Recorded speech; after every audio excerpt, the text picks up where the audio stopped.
नमस्कार, मी राजेंद्र तिडके आणि आपण पाहत आहात युवा दर्पण लाईव्ह। सुरुवातीला पाहूया आता आजच्या ठळक घडामोडी। कदाचित 3 महिन्यांनी एलपीजी बंद होईल। अन्न व नागरी पुरवठा मंत्री छगन भुजबळांचे मोठे विधान। पीएनजी गॅसच्या जोडण्या वाढवण्यावर दिला भर। ओळख असणे म्हणजे गुन्ह्यात सहभाग नव्हे। 39 आमदार भेटून गेलेले असताना माझेच नाव का? खरात प्रकरणी केसरकरांचा सवाल। अशोक खरातला सुया टोचून मारायला हवे। सुधीर मुनगंटीवार आणि लॉकडाऊनच्या अफवा पसरविणाऱ्यांवर होणार कडक कारवाई। मुख्यमंत्री फडणवीसांचा इशारा, म्हणाले देशात इंधनाचा तुटवडा नाही। आणि आता बातमीपत्र बीड जिल्ह्याचं आणि राज्यातील इतर घडामोडींचं सविस्तर। राज्यातील खो खो विश्वात मोठी खळबळ उडविणारा निर्णय घेत महाराष्ट्र खो खो असोसिएशनने अनधिकृत स्पर्धांविरोधात थेट कारवाईचा इशारा दिला आहे। खो खो इंडिया किंवा खो खो महाराष्ट्र या नावाखाली आयोजित केल्या जाणाऱ्या स्पर्धांमध्ये सहभागी झाल्यास खेळाडू, प्रशिक्षक आणि पंचांवर आजीवन बंदी घालण्यात येईल असा स्पष्ट आणि कठोर इशारा देण्यात आला आहे।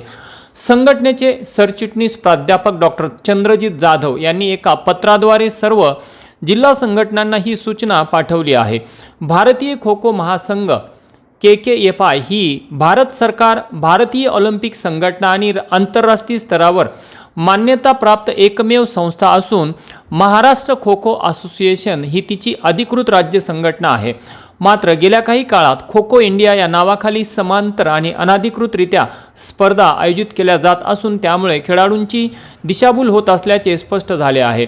अशा स्पर्धांमध्ये सहभाग घेतल्यास खेळाडूंच्या अधिकृत कारकिर्दीवर गंभीर परिणाम होऊ शकतो असा इशाराही देण्यात आला आहे।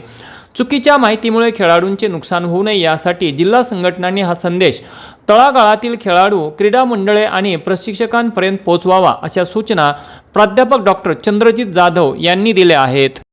महाराष्ट्र शासनाच्या सामाजिक न्याय व विशेष सहाय्य विभागाच्या वतीने राष्ट्रपिता महात्मा गांधी यांच्या नावे व्यसनमुक्ती विषयावरील लिखाणासाठी दरवर्षी दिला जाणारा राष्ट्रपिता महात्मा गांधी व्यसनमुक्ती सेवा हा प्रतिष्ठेचा पुरस्कार दैनिक दिव्य मराठीचे बीड येथील ब्युरो चीफ पत्रकार अमोल मुळे यांना सन 2024 या सालासाठी जाहीर झाला होता।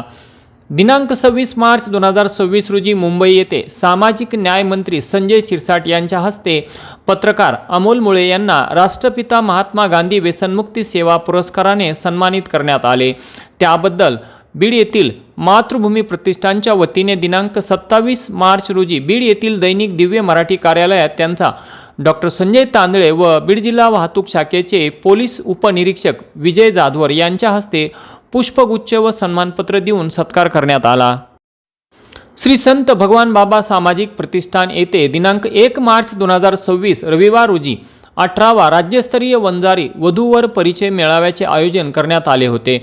सदरील कार्यक्रमास राज्याच्या पर्यावरण व पशुसंवर्धन मंत्री पंकजाताई मुंडे यांना प्रमुख पाहुणे म्हणून निमंत्रित केले होते, परंतु काही कारणास्तव त्या या कार्यक्रमास उपस्थित राहू शकल्या नाहीत।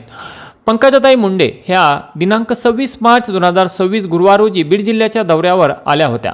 दिनांक 26 मार्च रोजी बीड शहरामध्ये विविध कार्यक्रमानिमित्त पंकजाताई आल्या असता त्यांचा गोल्डन चॉईस हॉटेल प्रांगणात मातृभूमी प्रतिष्ठानच्या वतीने अध्यक्ष डॉक्टर संजय तांदळे यांनी सन्मानपत्र देऊन राज्यस्तरीय समाजरत्न पुरस्काराने त्यांचा सन्मान केला। यावेळी लक्ष्मण चाटे, पांडुरंग जायभाये, डॉक्टर लक्ष्मण पवळ यांची उपस्थिती होती। पुण्याच्या शिवाजीनगर मैदानावर एका 23 वर्षीय तरुणाचा पोलीस भरती मैदानी चाचणी दरम्यान दुर्दैवी मृत्यू झाल्याची धक्कादायक घटना आज शनिवार दिनांक 28 मार्च रोजी सकाळी घडली।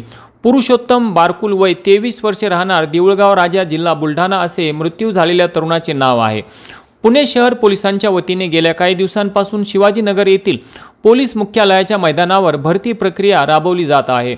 पोलीस भरतीतील अत्यंत कठीण टप्पा मानल्या जाणाऱ्या 1600 मीटर धावण्याच्या चाचणीत पुरुषोत्तम हा सहभागी झाला होता।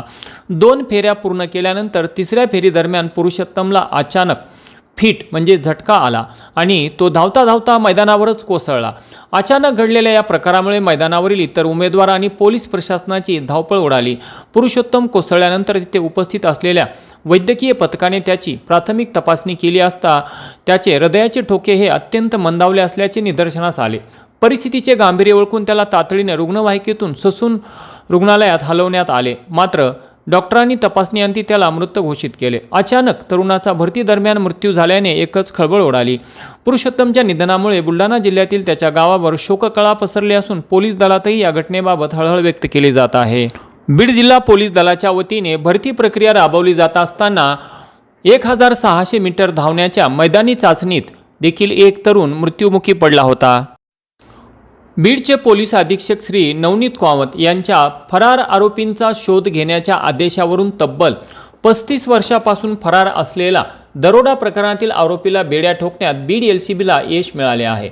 सन 1991 मध्ये केज पोलीस ठाण्यात दरोडा प्रकरणात दाखल गुन्ह्यात भागवत कमसऱ्या पवार राहणार कोरेगाव तालुका केज हा आरोपी गेल्या 3 दशकांपेक्षाही अधिक काळ पोलिसांना चकवा देत होता.